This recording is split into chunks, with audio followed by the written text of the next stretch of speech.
state-of-the-art technology, incredible staff, huge cost savings, beautiful atmosphere. The Diagnostic and Imaging Center at Tower Point. We have the world's #1 ranked MRI scanner, and we also offer CT scan, X-ray, ultrasound, nuclear medicine, and much more. The Diagnostic and Imaging Center is the most affordable in the area. We offer same-day or next-day appointments and fast and efficient test results. The Diagnostic and Imaging Center at Tower Point in Greenwood. Greenwood, whenever there's a video on this show, you know I'm there. I'm Johnathan Gray, sports editor for GreenwoodTodaySports.com, and I'm joined to the far right by Carolina Spikes coach Mark Davis. And we have in here 96's AD and baseball head coach Matt Huntsberger. Coach, how you doing today? Doing great. Coach, here's what we do on this show. Let's give you kind of the rundown of what we do. We're going to give you a brief background on Coach Huntsberger. Then we're going to give you kind of a feel for what the baseball season was like, get into some of his AD duties as athletic director for 96. And then we're going to ask you those embarrassing questions, put you on the hot seat, get you sweating in here a little bit. All right. But first off, like I said, can you give the folks out there a little bit of brief background on kind of what your position is at 96? Okay. I've been at 96 for 13 years and currently the athletic director and head baseball coach. And I also coach the defensive backs for the varsity football team. All right. Yeah, I know that you originally came from Abbeville, right? Sure did. And I remember you playing baseball and your brother playing baseball down there. Right. I think that was when I first met y'all. But then moving into 96, how long have you been to AD? This is my second year. Second year as AD. Second year. Okay. And how's all that going for you? You like the transition to being AD? It's a lot more work. Yeah. You're responsible for all of our athletes versus when you're just a head coach or assistant coach, you're worried about that one sport.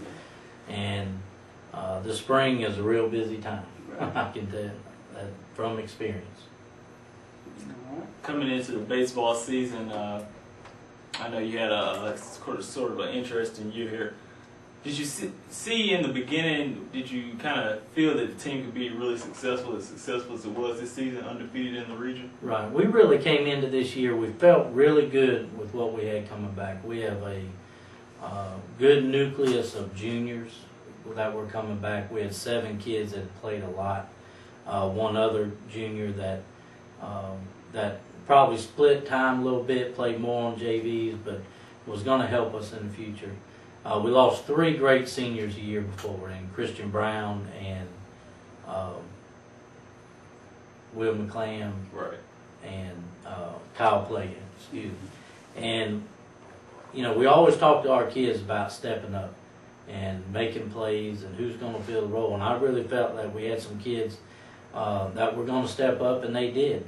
They made huge strides over the summer and over our weightlifting, and got bigger and stronger, and it really helped us in this season. Coach, I think like one of the biggest reasons why the season was so successful for y'all was the pitching depth in that rotation. It was so deep. Did. And I think one of the reasons was, me and Mark talked about it yesterday on the show, the biggest surprise on the team, Mikey Clark, coming in and giving y'all a heck of a season. He did a great job. We were, as coaches, we looked at stats right before we started the playoffs, and he was 7-0 and had given up a total of 5 runs. That's earned and unearned all year, and that is outstanding. I mean, you don't find pitchers that do that. And he threw strikes and ended up 8-1. And the biggest testament to him that I was really proud of, we went out. We were disappointed the first night when Southside came to us.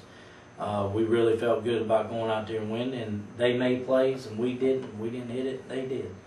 And Michael got beat up pretty good that game, but came back that next Monday night when we had to go to Southside and completely shut them down to get us an 8-0 victory. And he really did a great job as a senior for us.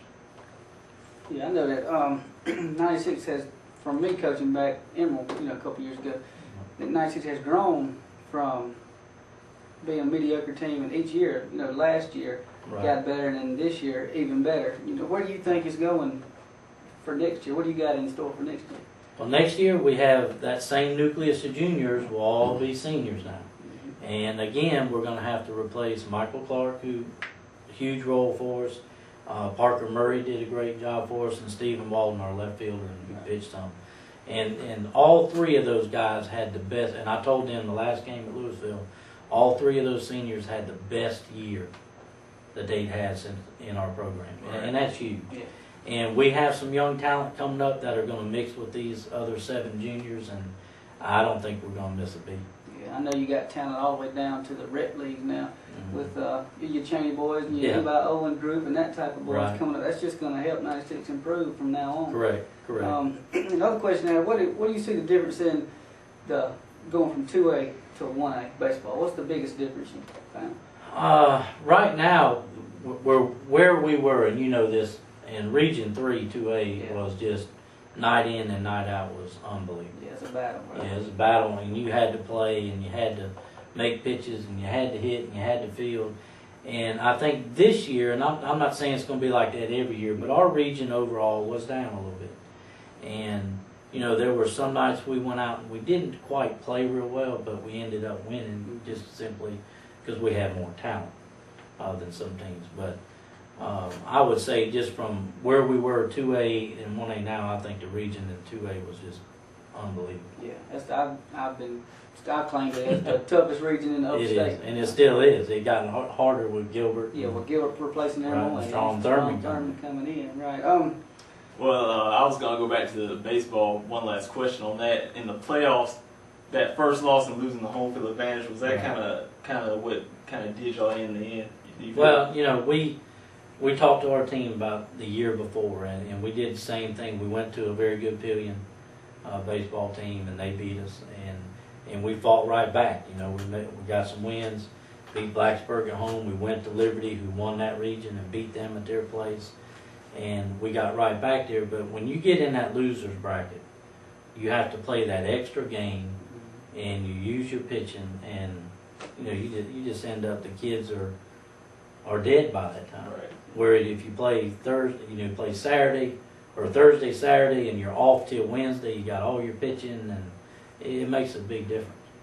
With that AD position, you're the offense coordinator on the football team.